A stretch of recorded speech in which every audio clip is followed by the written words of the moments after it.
I mean, did you read the article by Richard Cohen in the Washington Post? It was entitled Try to "Racism." avoid reading Richard Cohen, I gotta say. You said what?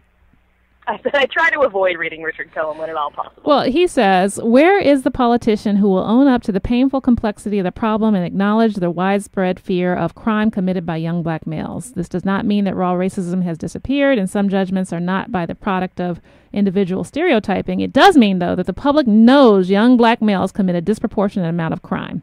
In New York City, blacks make up a quarter of the population, yet they represent 78% of all shooting suspects, most of them other young men. We know them from the nightly news." Well, what I know in New York is that most of the people that we're actually afraid of when we actually think about it is the cops. No matter of their race. Yeah. Yeah.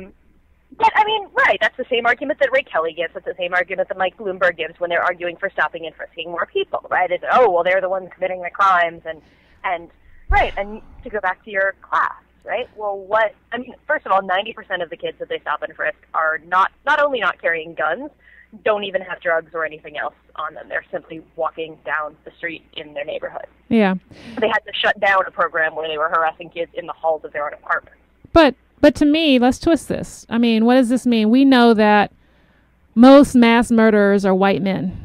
Does that mean Right. that we should go and arrest Richard Cohen, the Washington Post author of this thing, because he is a white male?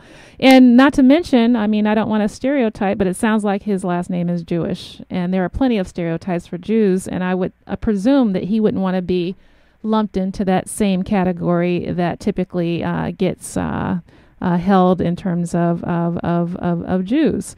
So, I mean, Right, what's flawed about that argument of stereotyping everybody based on the statistics of a few?